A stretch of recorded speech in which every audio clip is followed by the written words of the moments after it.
Então, a gente hoje vai começar o capítulo 15, que é o vazio existencial, depois da gente ter passeado por muitas compulsões, né? A gente passou pelo tabagismo, pelo alcoolismo, então nós passamos por lugares densos para a gente chegar a mais um que é denso também, mas agora vai mudar o tom da nossa conversa. E a gente vai agora por um viés interessante que ela vai trazer. E para poder fundamentar isso, nós vamos começar pelo Livro dos Espíritos.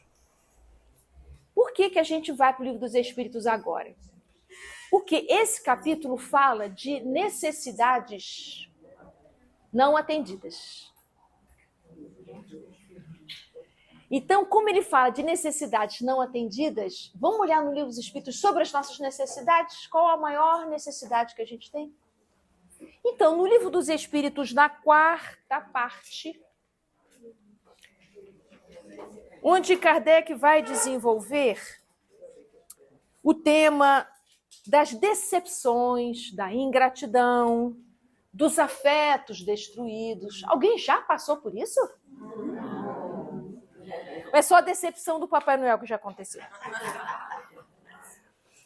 Então, é interessante as perguntas que o Kardec vai fazer, que ele vai perguntar o que a gente costuma se perguntar, né?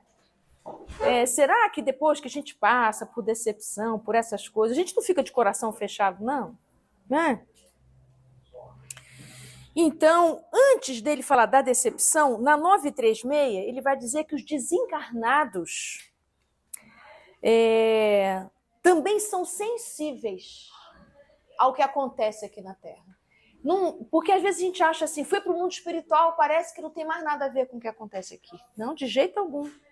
A gente não é sensível ao que acontece ao mundo espiritual? Nós não somos sensíveis à presença dos espíritos desencarnados? Eles também são sensíveis. São sensíveis às saudades, são sensíveis às lembranças, né? Então, olha só, na 936. O espírito é sensível à lembrança e às saudades dos que lhes eram caros na Terra, né? Olha que interessante, estava conversando com uma amiga que a mãe dela tem 101 anos. Mais do que ela, só a mãe da Helenice, né? Quantos anos tem sua mãe? 103. 103. Olha que guerreira a mãe da Helenice. E aí ela disse que está vendo o pai dela. Só que o pai dela morreu quando ela nasceu. A mãe estava grávida, o pai faleceu. Então ela, na verdade, nunca encontrou fisicamente o pai. Aí a minha amiga perguntou, mas mãe, como é que você sabe que é seu pai? Porque ele falou o nome inteiro. Eu sou seu pai, fulano de tal, disso, daquilo, outro. Né? Ela ficou muito feliz de ver o pai no quarto dela, aquela coisa toda. Se ela tem 101 anos, tem 101 anos que ele está no mundo espiritual. Que ele está no mundo espiritual. Ele desencarnou quando ela nasceu, ela tem 101. Mas será que não desencarnou? Ele pode sim. Mas há de ter sido uma encarnação muito rápida, para ter dado tempo. E a gente fica assim, nossa, sim, não é tão simples a gente conseguir voltar, não. Para a gente voltar, rola uma fila. E o rearranjo da sua nova família para você refazer a sua história. O galerão daqui tem que voltar para a gente arrumar a casa. Sim, ele avisou que está esperando por ela. Né? Então, mas uma dor incessante e desarrazoada o toca penosamente, porque nessa dor excessiva ele vê falta de fé no futuro e de confiança em Deus. E, por conseguinte, um obstáculo ao adiantamento dos que o choram e talvez a sua reunião com estes. Quando é que o espírito fica assim, né? Diante dessas dores inconsoláveis, né? Como é que as dores inconsoláveis dos que sobrevivem se refletem nos espíritos que as causam? Por isso que toda vez que eu faço alguma palestra sobre luta, eu falo para as pessoas, quanto mais feliz você for, melhor para ele. Quanto mais você fica aqui achando que sofrendo você está mais perto, pelo contrário, você traz mais sofrimento para quem está desencarnado, porque não pode fazer nada para aliviar o que você está sentindo. E se sente responsável pela dor que você está sentindo.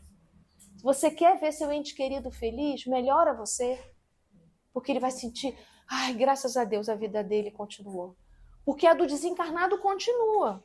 Mas se a nossa fica enrolada, presa, confusa, a deles também fica aprisionada. Então, é muito importante que a gente possa, assim que possível, conseguindo se desapegar, conseguindo permitir que os nossos entes queridos façam belos voos, né? Então, essa 936. E o Kardec ainda vai desenvolver a ideia que essa dor da partida é uma das mais legítimas dores, né? Além das dores que a gente tem, é uma das mais legítimas. Aí na 937 ele está perguntando assim, e as decepções, hein? Como é que fica a gente aqui encarnado, com ingratidão, com decepção, pessoas que nos traíram, que nos abandonaram, que fizeram calúnia, que isso, que aquilo, né? Que fizeram a gente sofrer muito. Como fica isso? Então vamos lá, 937. Para o homem de coração, as decepções oriundas da ingratidão e da fragilidade dos laços da amizade, olha que interessante, da fragilidade dos laços de amizade, não são também uma fonte de amargura? São. Mas deveis lastimar os ingratos e os infiéis, são mais infelizes do que vós. Por quê, minha gente? Por quê? Porque aquele que pratica, ele se contamina daquilo, né? Ele se intoxica disso, né? Realmente não é a primeira vez, né? Muitas têm o hábito disso, né? Então, muitas têm o hábito disso, é um vício moral, é um adoecimento da alma, né? A ingratidão é filha do egoísmo. E o egoísta topará mais tarde com corações insensíveis, como o seu próprio foi. Que interessante isso. Mas não é por punição, é por afinidade. Né? As pessoas que lesam as outras, com o tempo, vão se aproximar de quem lesa quem. Quer ver? Vou fazer um exercício de imaginação com vocês. Imagina que numa empresa, uma certa pessoa, para poder subir de cargo, ela vai usar de recursos escusos. Consegue subir de cargo. E aí ele continua usando esses recursos para subir, não é? Quando ele chega aqui, ele encontra quem? Quem também usou de interesses escusos, tá certo? Quanto mais ele subir, mais ele vai encontrar quem faz a mesma coisa. Com o tempo, ele também vai sofrer a mesma coisa. Entende que não é punição. Ah, tá vendo? Você fez, vai acontecer. Não é isso. É uma atração porque você vai indo para lugares que só começa a habitar quem é desse porte. Então, inevitavelmente, em algum momento, você vai virar vítima. Não tem outra possibilidade. Porque é piramidal, né, gente? O lugar de poder, ele não cabe mais de um. Se você quer lugar de poder, quem de nós é o que vai pisar em quem para chegar lá? Só tem um lugar.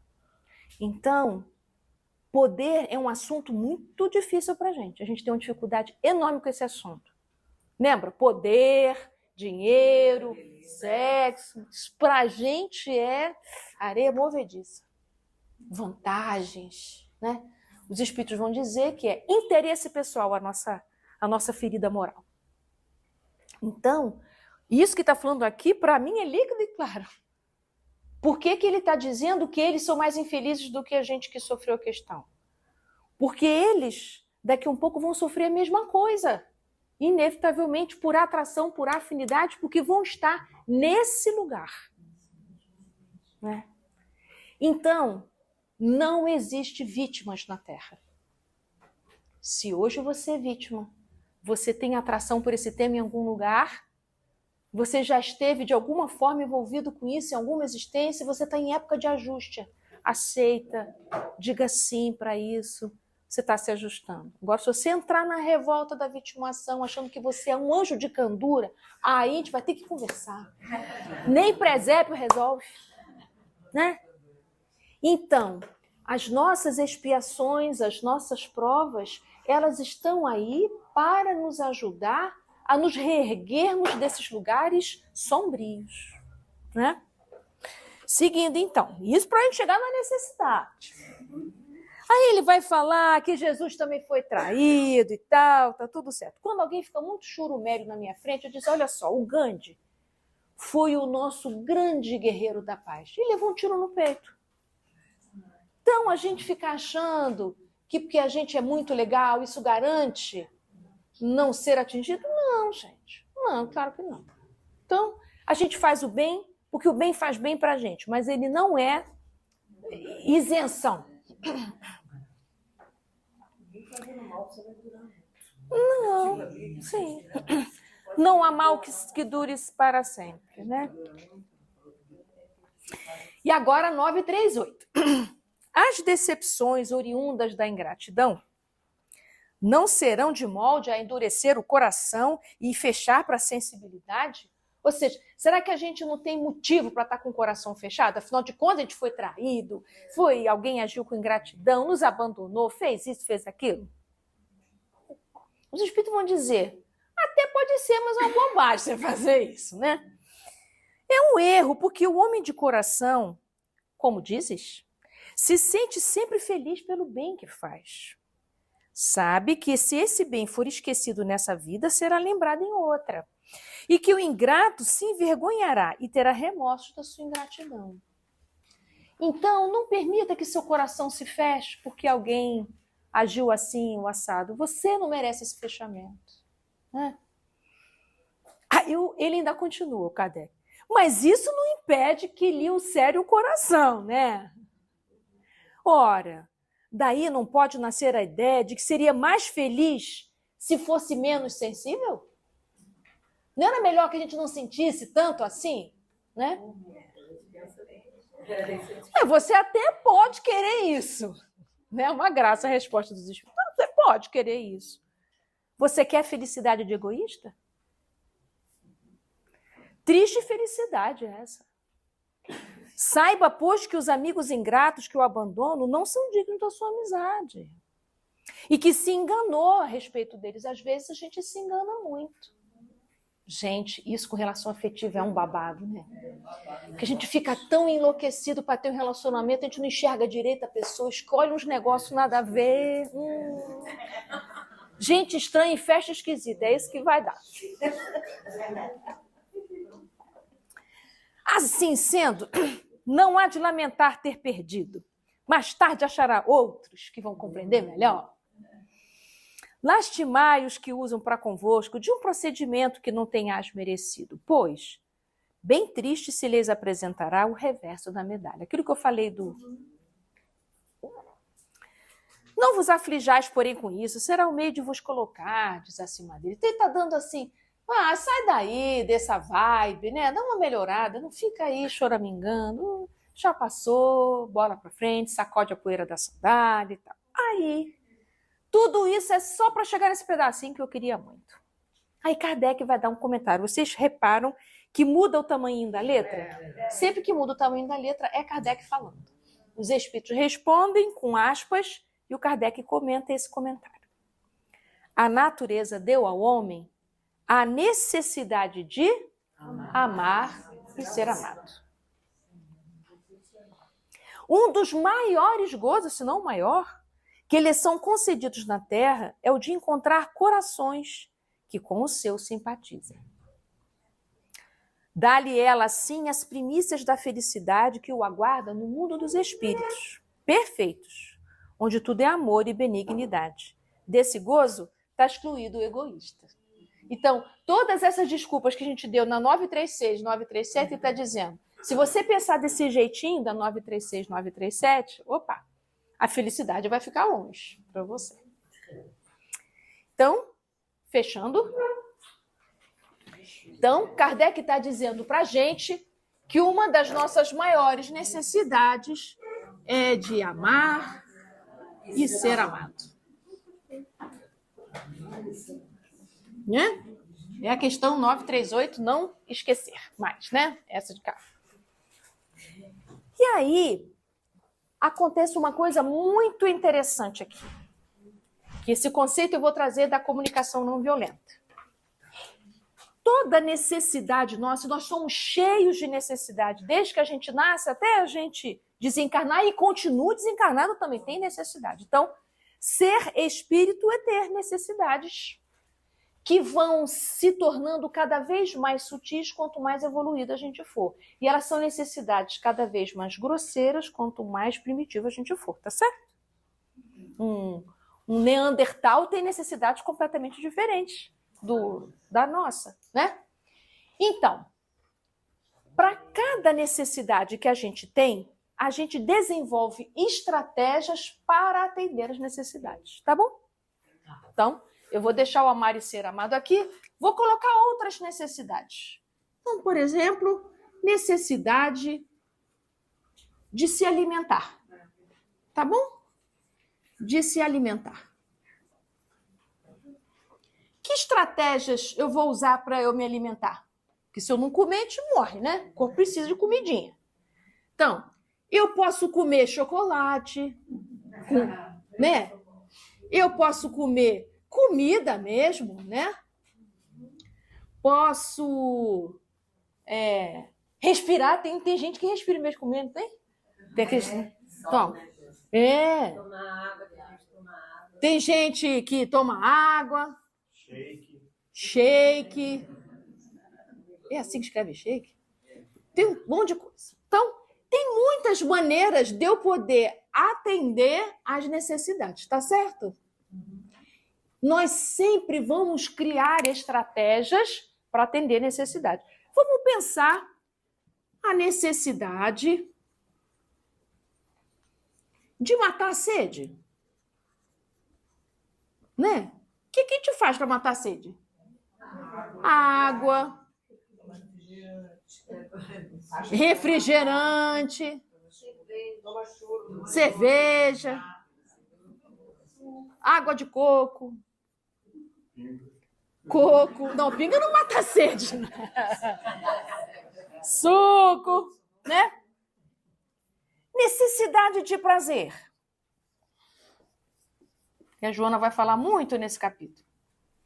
Relação sexual, viajar, droga, aí vai ser compensação, né? Dançar, cantar, sair com os amigos, e um monte de coisa. E aí, nós estudamos, todos os capítulos anteriores, a gente estudou uma coisa que agora vai ficar claro, mais claro que a gente estudou. Se eu, com fome, 2, 3, 4, 5 vezes comi chocolate, toda vez que o cérebro dá essa informação, fome, qual é a resposta que eu tenho imediata? Chocolate. Então, eu só uso essa aqui. Se toda vez que eu sinto sede, todas as vezes que eu senti sede, eu bebi refrigerante. Fiz isso muito tempo. Fiz isso segunda, terça, quarta, quinta, sexta, segunda, terça, quarta, na hora que a sede vem, eu não escuto sede, eu escuto refrigerante. Né? Vou botar aqui o refrigerante. Se todas as vezes que eu tive necessidade de prazer e eu procurei relação sexual para resolver, toda vez que eu tenho necessidade de prazer, eu só vou buscar essa saída. Porque eu não me conecto mais com a necessidade, eu me conecto com a estratégia. Então, toda vez que a necessidade gruda na estratégia, a gente perde liberdade de escolher.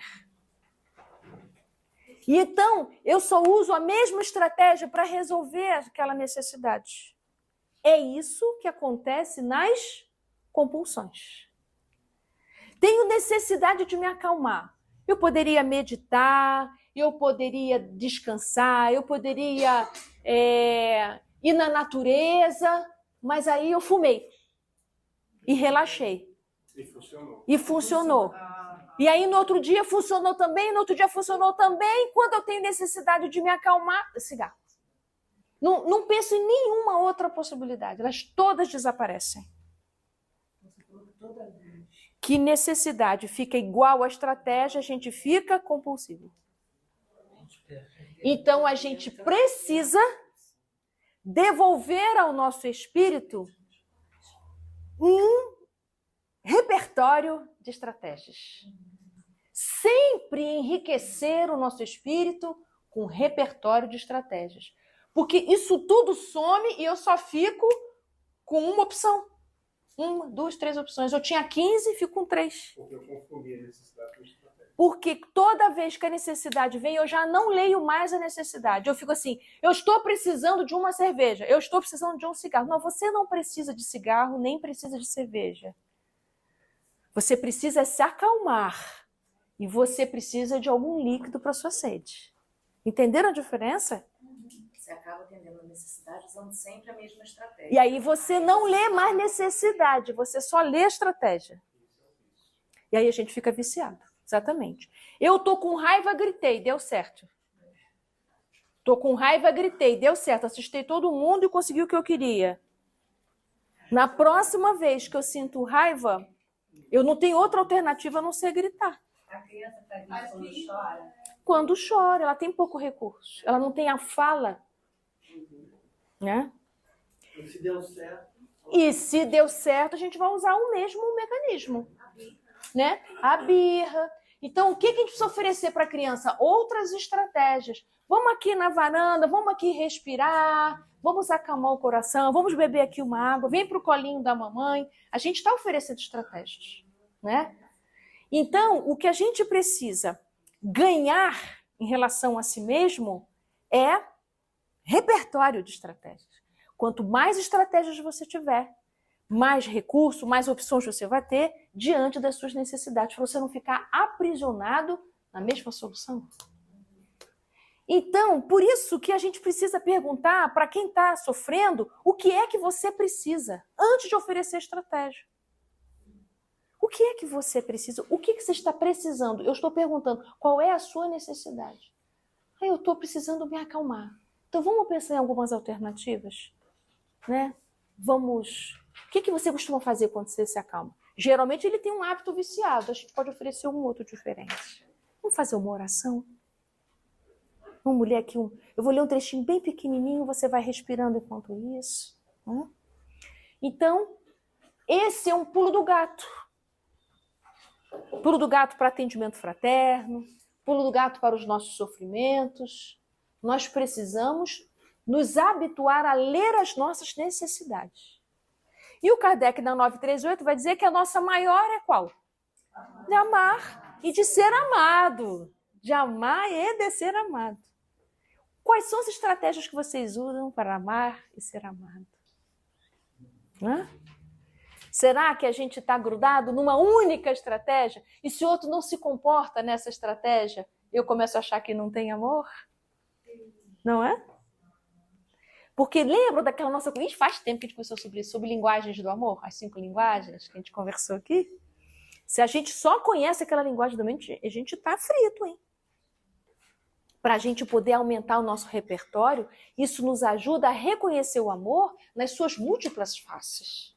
Se a gente só acha que eu só me sinto amado quando só isso aqui me acontece, igual a minha sede só passa se eu beber refrigerante, você está aprisionado. Então, eu só me sinto amado se eu ganhar presente. Pronto. Aprisionou. Então, a gente precisa dar esse salto. Desgrudar necessidade de estratégia. Então, a gente tem que, necessidade é necessidade, estratégia é estratégia. Quanto mais você aumenta esse arsenal, mais você tem condição de atender suas necessidades. Mais autonomia, mais saúde. Então, aqui é um lugar que a gente precisa trabalhar. Juntos? Vamos ao nosso livro da Joana, porque ela vai relacionar o vazio existencial, que é a nossa necessidade de amar e ser amada, não atendida. Que está sendo atendida com uma única estratégia, que ela vai eleger os relacionamentos sexuais frágeis. Tá certo? Vamos a ela, então. Então, quando é que a gente aumenta o nosso arsenal de estratégias? É quando a gente está em crise? Não. Porque na crise você só vê uma. Você tem que aumentar as suas estratégias quando você está bem. Então, incluir uma aula de dança, uma meditação, vai incluindo as coisas que te façam bem, para na hora da crise você ter recursos vários. Se alimentar coisas diferentes. Né? Se alimentar de coisas diferentes, vai melhorando o seu cardápio, vai se permitindo experimentar coisas novas que te tragam bem-estar. Se você só comer a mesma coisa, na hora que você tem um problema de saúde que restringe o que você vai comer, o seu repertório já é pequeno. Aí fica de que jeito, né? Difícil para nós, né? Então, diz ela, capítulo 15, então, psicogênese da perda de sentido. Então, ela já começou o título dizendo que o vazio existencial tem a ver com perda de sentido. Estamos desorientados. Psicogênese são as origens psicológicas desse lugar do vazio existencial. Em face dos conflitos que remontam ao passado espiritual, o indivíduo renasce assinalado por debilidade de forças morais. Todos nós temos as nossas forças morais débeis. Débil, frágil, somos muito vulneráveis, né? Que resulta de indisciplina e falta de moderação. Morigeração quer dizer moderação na conduta, durante as experiências evolutivas que não ficaram bem trabalhadas. Então, o que ela está contando para a gente nesse parágrafozão todo, né?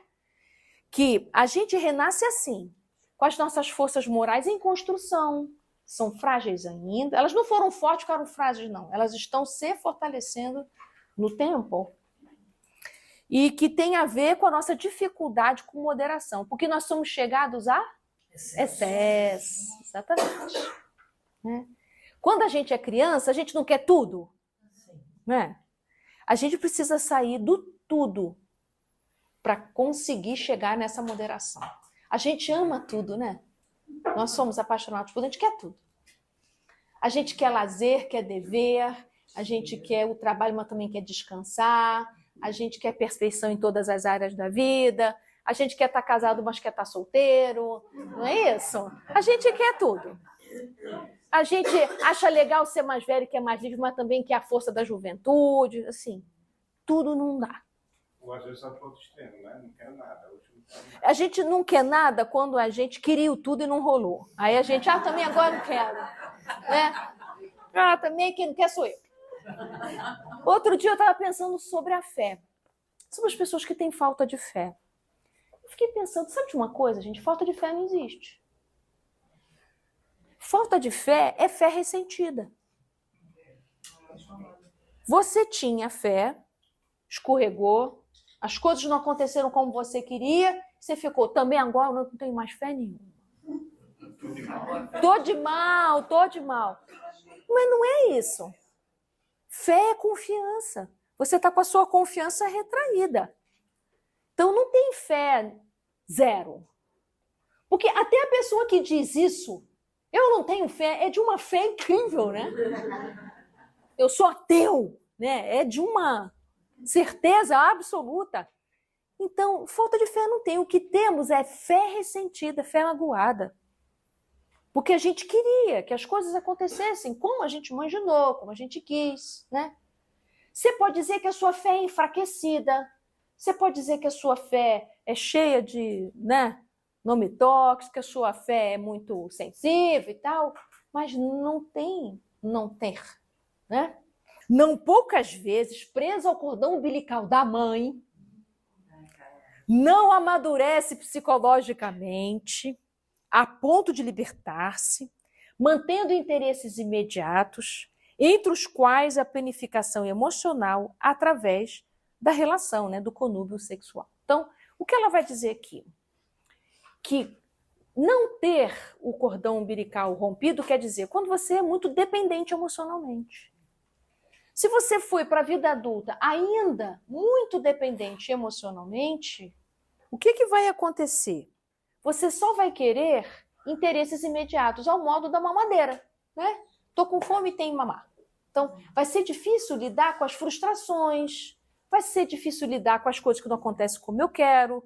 Eu quero manter uma relação com o mundo como seria a minha relação de criança, que sentiu necessidade e ela é logo atendida. Só que quando a gente cresce, o que a gente perde de cara é exatamente isso. As nossas necessidades vão precisar que a gente faça um esforço para podê-las atender. Elas não vão ser mais atendidas de modo fácil. Antes, porque os preconceitos eram muito severos em relação ao comportamento sexual, a culpa inscrevia-se-lhe nos refolhos da psique, na profundidade da psique, né? O desejo ficava todo reprimido, atormentando e levando a uniões ligeiras, destituídas de sentido emocional profundo, sem a anuência do amor, nem o respeito que se deve em todas as criaturas umas às outras.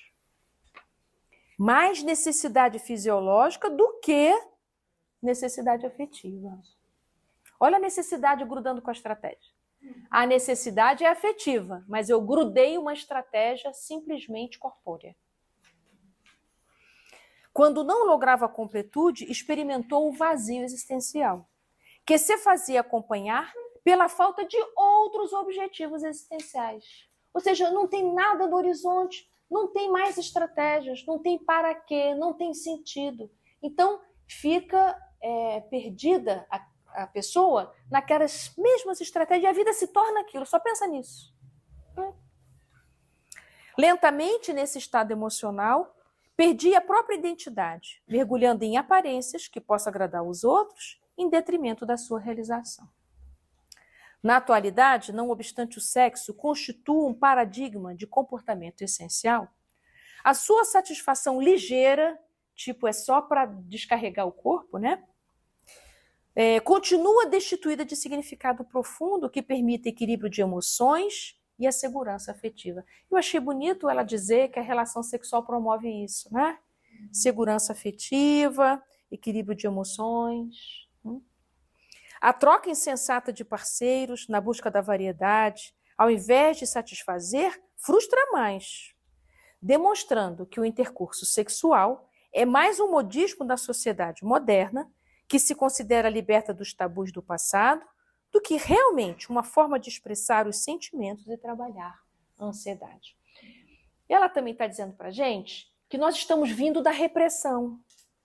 Então, é perfeitamente compreensível que da repressão a gente tenha ido para o outro lado, né? Para o sexo sem afeto. É o sexo sem afeto.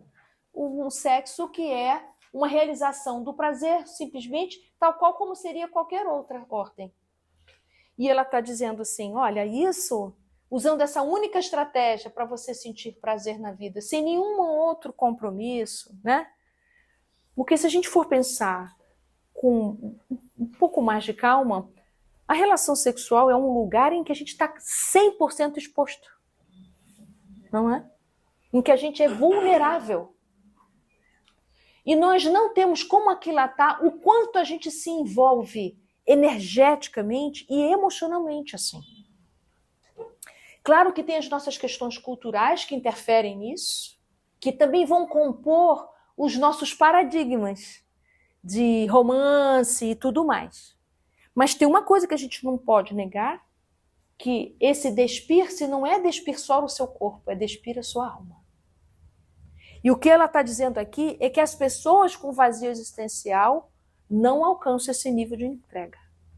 Ficam na superficialidade das relações corpóreas, né? Troca de parceiro, é rápido, não tem nada mais a não ser uma satisfação pura e simples, né? Nessa busca desenfreada, transita-se de um estado de estresse para outro, sem que haja harmonia interior nas buscas efetuadas.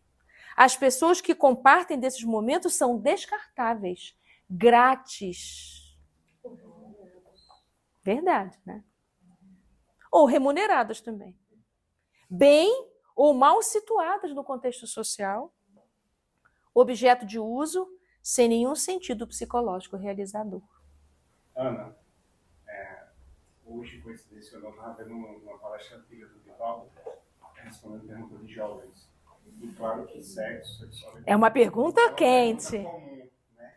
E aí ele falando aqui, interessante como, de acordo com esse parágrafo aqui, falando que muitas vezes dessa forma, o sexo é tão ruim que foi instituído culturalmente que você precisa de um uísque antes e de um cigarro depois. Ah, sim! E é tipo assim, a bebida, para eu ter coragem de me despir, mesmo que não seja algo que não tem afeto, não tem carinho, e o cigarro depois, tipo assim, poxa, acabou, me livrei. Agora eu vou me acalmar. Aí eu fiquei com a cabeça, sabe? É verdade.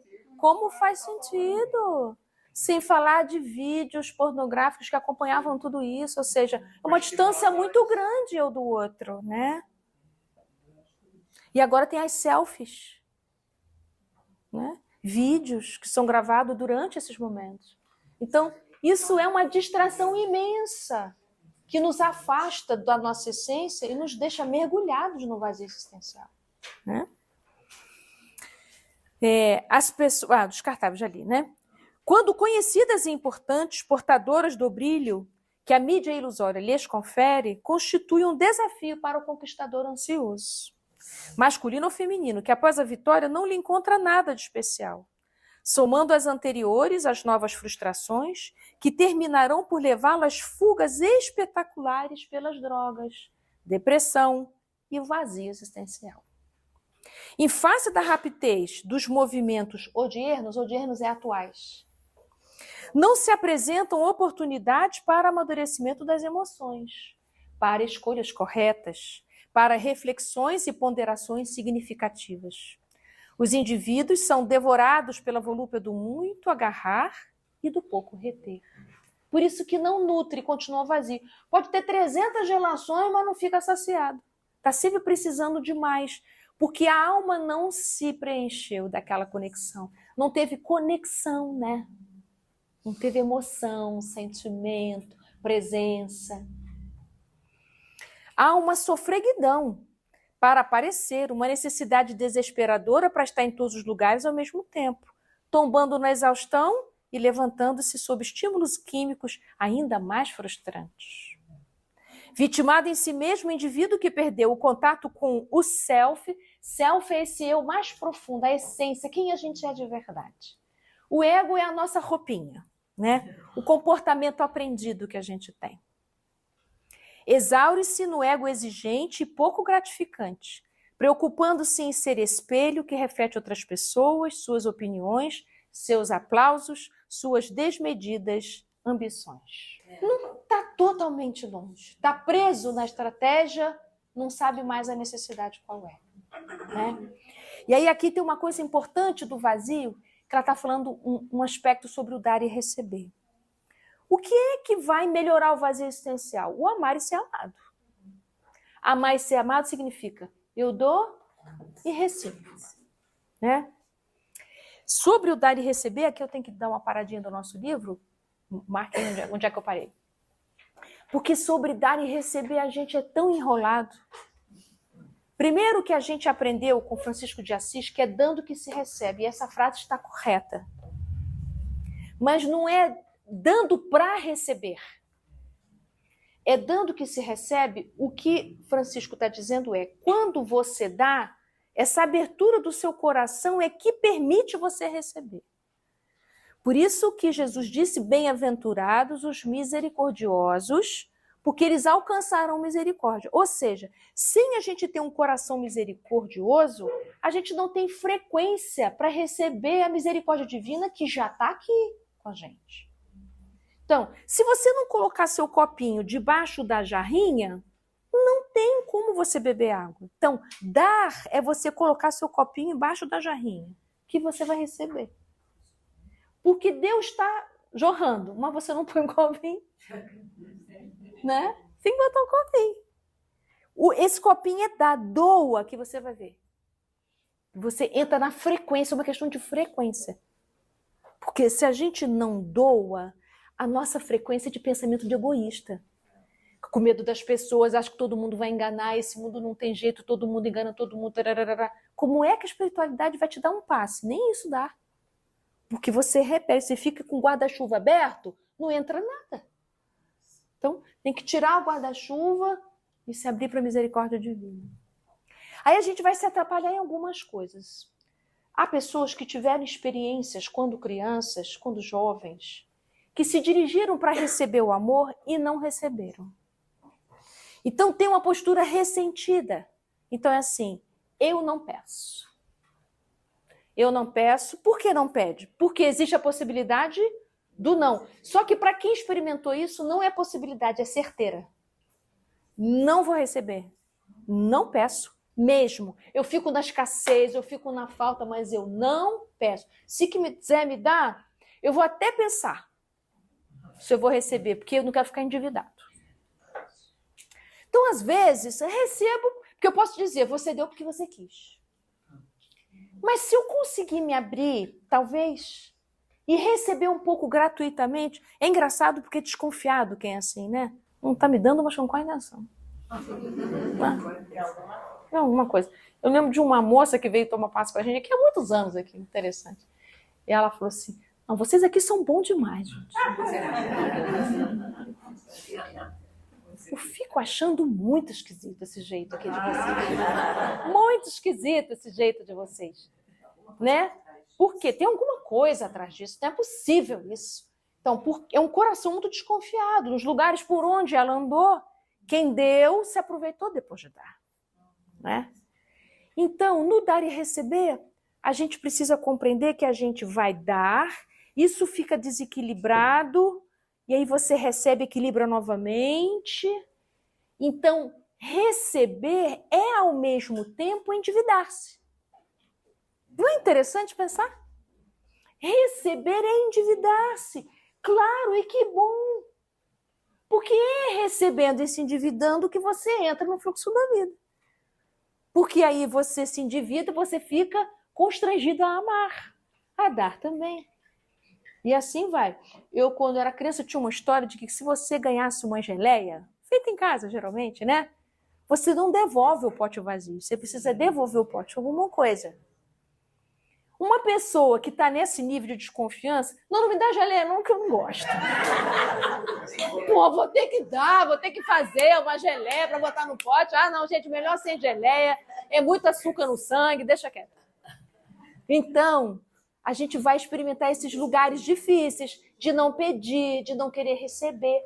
Ou a gente pode experimentar aquele outro lugar, que é a mania de dar. Aí você também está lá no outro extremo. Está sempre exausto, vive dando para garantir seu lugar de afeto. Perigoso também esse lugar. Você fica viciado em agradar. E fica esperando alguém agradar você e o dia acha que ninguém consegue, não dá tempo. Você fica dando o tempo todo. Não é? Para quem dá o tempo todo, precisa entender uma coisa. Relação precisa ter falta. Se só tem saciedade, não progride. Vamos ver isso aqui no Livro dos Espíritos? 943. 943, olha que demais. 943. De onde nasce o desgosto pela vida? Que fica entediado com a vida, não tem vontade de viver, a vida é chata, eu tô doida para desencarnar? 3 coisas. Ficar ocioso, falta de fé e pronto. Se você tem uma relação, seja ela qual for, de par, de filho, com mãe, com pai, que rola a saciedade, essa relação perde força. Você não progride. Você mantém um bichinho saciado o dia inteirinho. O que ele vai fazer? Vai dormir. Não anda. Já viu o cachorro enorme de gordo? Você sacia tanto o bicho nem late. É? Então, toda relação precisa de faltas. As faltas é que fazem a gente procurar, buscar, ir ao encontro das coisas. Se você é saciado o tempo todo, você perde a graça de comer até. Tem muito, tem tanto, que você fica sem vontade. Eu no restaurante Aquilo. Não é um lugar bom para mim, restaurante Aquilo. Primeiro que eu acho que tudo tem o mesmo gosto. Frango tem gosto de carne, carne tem gosto de peixe. Para mim, eu acho tudo a mesma coisa. E aquele tanto de variedade, eu sou de livre, é muito difícil escolher. Eu também te entendo. E aí, eu boto no prato tudo que eu acho bonito e gostoso. E que não combina entre si, justamente. Porque eu gosto de arroz colorido, mas aí aparece o macarrão alho e óleo, que eu também gosto, que não combina com arroz. Aí chega no final, tem o estrogonofe que eu queria. Aí eu boto também que não combina com a batata. Aí é um problema. Então... As piores churrascarias. Mantém você saciado rapidamente com as carnes mais baratas e as mais caras deixa para o fim que você já não aguenta mais. Não é?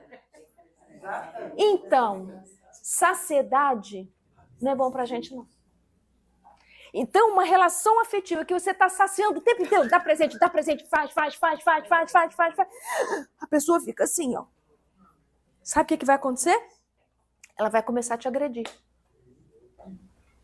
Ela não sabe que ela faz isso por causa disso. E a gente não entende. Mas eu dou tanto. Mas é justamente por isso. Porque isso sufoca, aperta. Você me dá demais, perde o fluxo da nossa relação. Eu não tenho chance de dar para você. Eu não tenho chance de sentir a falta e te buscar. Escuta, você pode me escutar? Você pode me ajudar? Você pode fazer um chocolatinho para mim? Você pode... Não dá tempo de eu pedir, você já chegou com o chocolate, você já chegou com a conversa, mas eu nem tô sofrendo, você já tá me consolando. Não é? É isso.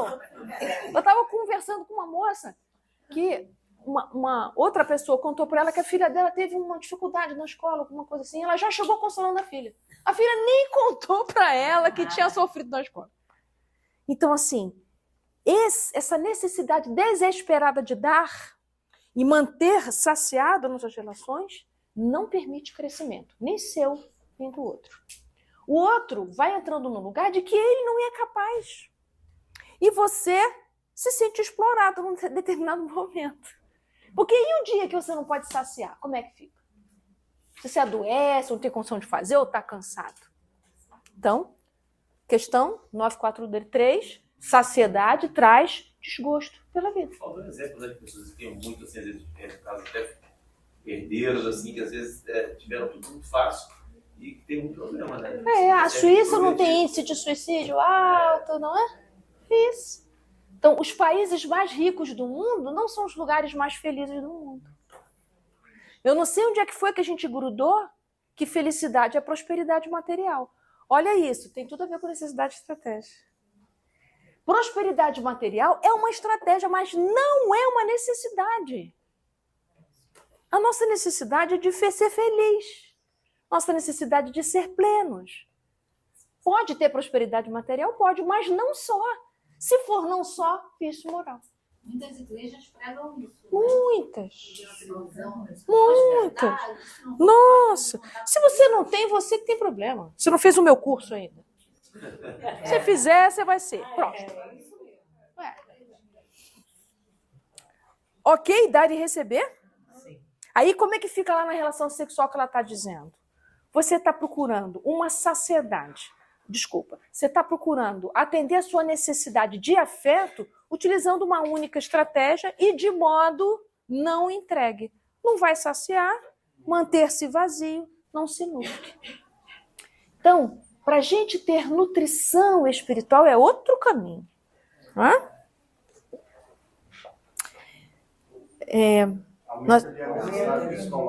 De esconder o sentimento e exibir a aparência. Tem relacionamentos que quando a gente percebe que a gente está gostando muito da pessoa, a gente vai embora. Né? Com medo de amar, com medo de ficar vulnerável, com medo de se entregar e sofrer. Então, prefere relações fugazes porque elas correm menos perigo, aspas, mas você não sabe que perigo você está correndo, é outro. Que é o perigo do vazio existencial, que não raro, gente, nós vamos nos consorciar a espíritos também assim. Né? Sobrecarregando as emoções com desaires e amarguras, que procura dissimular no convívio com os demais até quando já não mais o consegue. Explica-se que num período de violência, de guerras, de catástrofes de todo tipo, a insegurança se instala no indivíduo, adicionando ao sentimento de inferioridade o desespero generalizado, a insatisfação e a ansiedade. Freud assinalava no seu tempo que o fator preponderante mais comum para esse tipo de conflito, solidão, ansiedade e insegurança, era a dificuldade que todos experimentavam em aceitar o lado instintivo e sexual da vida, em razão dos preconceitos e tabus de que a sociedade se revestia. Posteriormente foram assinaladas outras razões, como sentimento de inferioridade, incapacidade para enfrentar novos desafios que se apresentavam e a culpa. Ela está falando de um tempo passado, tá? Século XIX. Isso aqui. Tratava-se de inconsciente hostilidade que vigia entre os indivíduos e os grupos sociais em terrível luta competitiva. Na atualidade é falta de meta, falta de objetivo, que assalta a consciência, dando lugar a indivíduos psicologicamente vazios. A inferioridade e o conceito conflitivo em torno do sexo prosseguem, tanto quanto a culpa e a ansiedade, adicionados à ausência de ideais que planificam, estimulando a luta contínua. Deixa eu fazer um parênteses aqui, porque ela está falando de sentido, né? Vocês conhecem a história do Viktor Emil Frankl, né? Um médico austríaco que, como ele era judeu, toda a sua família foi presa na Segunda Grande Guerra Mundial. E eles foram para campos de concentração diferentes. Só o Viktor viveu. Todos sobreviveu. Todos faleceram. A esposa, os filhos, né? Ele era médico, psiquiatra, um estudioso da alma. E durante o tempo que ele ficou preso, ele descobriu uma coisa incrível. Ele descobriu que as pessoas morriam antes da morte, né? De desgosto. Uns morriam só na hora da câmara de gás. E outros morriam antes, pelo sofrimento que eles tinham antes. E ele curioso, ele passou a entrevistar as pessoas lá no campo de concentração, muitos momentos de folga e tal. E ele começou a ver uma diferença. Pessoas que pensavam no depois. Se a gente conseguir sair vivo daqui, eu gostaria de fazer isso, eu gostaria de fazer aquilo, eu gostaria de fazer aquilo, eu gostaria de fazer aquilo. Essas que tinham alguma coisa no futuro, que ainda tinham sentido para viver, viviam mais tempo do que aquelas que só pensavam se ia ter pão ou não para comer naquele dia. Eu pensei aqui na necessidade da estratégia.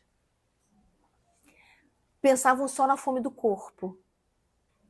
Se você ficar pensando só na fome do seu corpo, o que você vai comer, né? Não é isso que Jesus diz? Se vos preocupeis apenas com a vez de vestir, com que a vez de comer, né? Mateus no capítulo 6. E aí que Jesus diz, olha as aves do céu, não tecem nem fiam, né? Buscai primeiro as coisas do céu. Então, busca o sentido, o para que você come, o para que você vive. É isso que nos sustenta nos momentos de crise. E aí, o Viktor Frankl começou a imaginar o que ele faria se ele saísse vivo. Ele começou a se imaginar num grande auditório fazendo palestras para as pessoas sobre o sentido da vida. Começou a imaginar que ele escreveria um livro, O Homem em Busca de Sentido. Começou a imaginar que ele poderia fundar uma escola psicológica para ensinar as pessoas a encontrarem o sentido de suas vidas. Porque ele começou a pensar, se nós aqui, diante de uma diversidade tão grande, com a possibilidade de morrer todo dia, se nós aqui, passando por isso, é o sentido da vida que nos sustenta, qualquer pessoa que passe por qualquer dificuldade, se ela tiver um sentido para viver, ela vai dar conta daquilo. Então ele tem uma frase famosa que ele diz assim, desespero é quando você sofre um sofrimento sem sentido. Então ele vai desenvolver a ideia que para a gente sair do desespero, você precisa se encontrar com o sentido do sofrimento. Que a gente suporta o sofrimento quando a gente encontra um sentido para aquilo. É por isso que o Espiritismo é consolador. Porque no Espiritismo a gente compreende o sentido do sofrimento. O para quê do sofrimento. Então, quando o Viktor Frankl saiu do campo de concentração, ele fundou a logoterapia, que é a terapia do sentido da vida. escreveu o livro O Homem em Busca de Sentido e tantos outros, e tem vários. Fez palestras em auditórios no mundo todo. Ele cumpriu o propósito. E foi esse propósito que o sustentou nos momentos em que vai ter pão ou não para comer.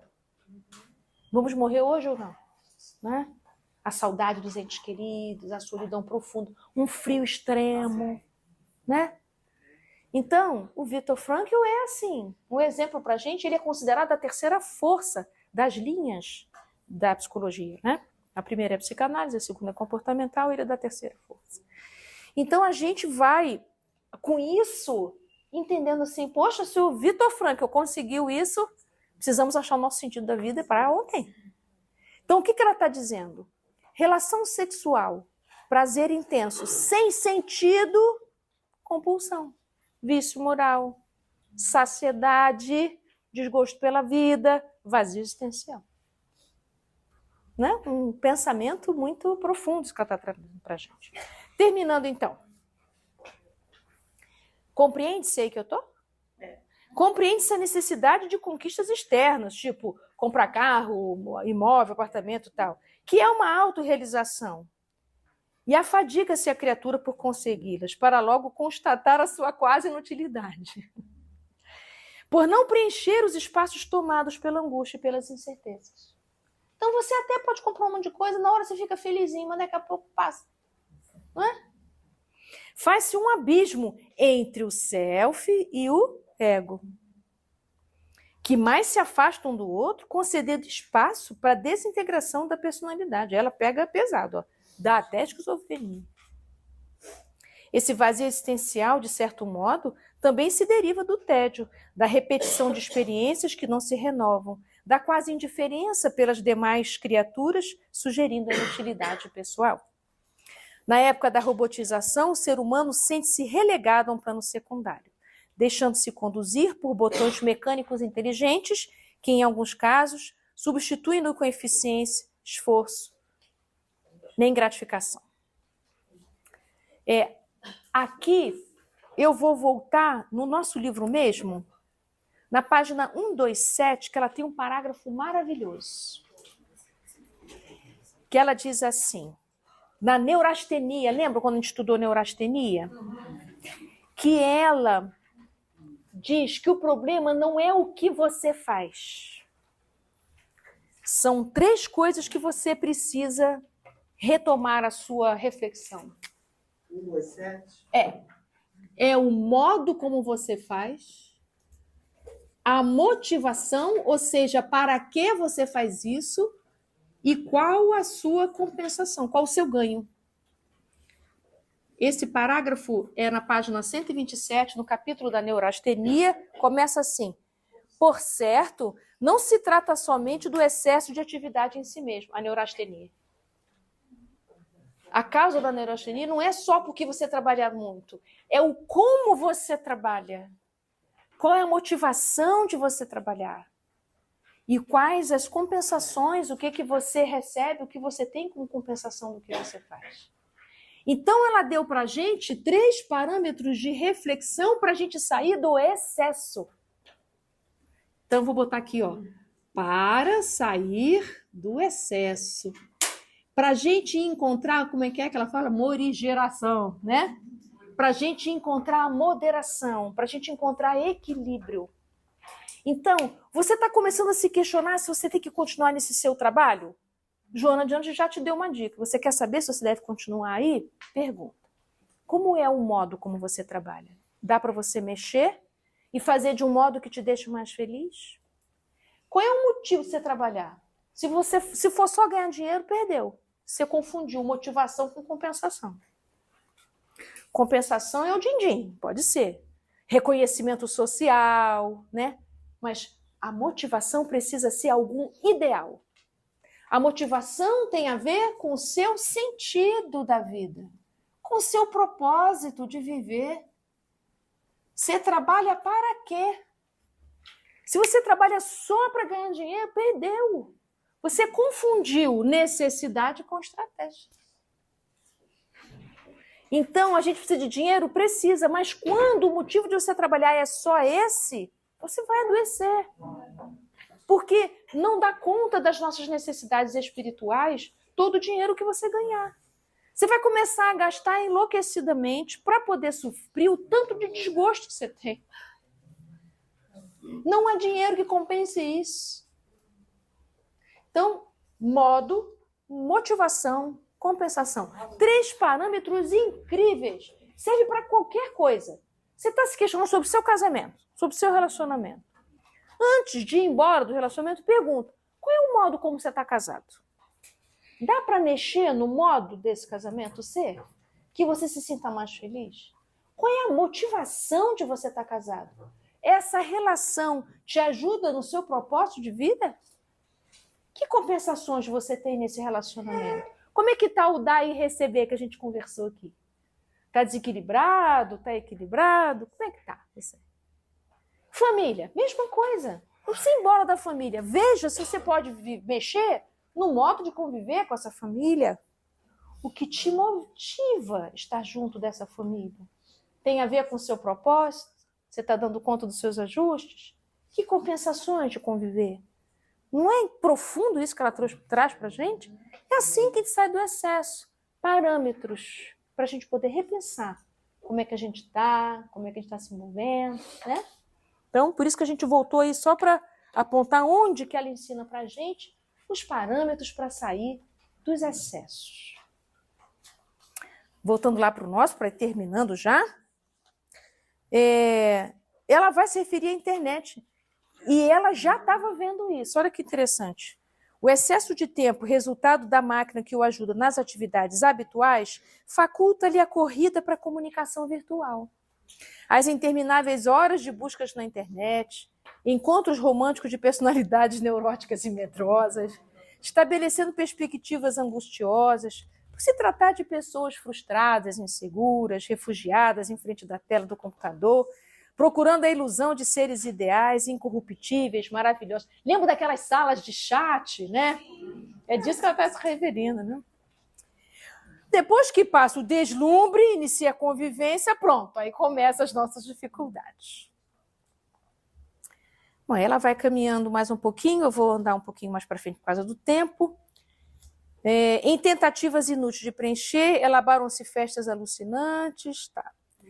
Esse vazio, portanto, não significa ausência de significado interno, de valores adormecidos ou ignorados, mas da incapacidade que toma do indivíduo, sugerindo-lhe impossibilidade ou inutilidade de lutar contra a maré das dificuldades, permitindo-se uma resignação indiferente, como mecanismo de autodefesa, que se transforma num grande vácuo interno. Aí a pessoa já desistiu, né?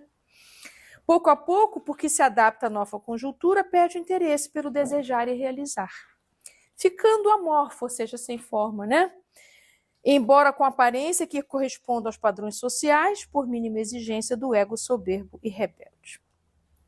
Perdido o respeito pelo grupo social e suas instituições, logo depois perde-o por si mesmo, deixando-se arrastar para profundos conflitos de inutilidade e de depressão.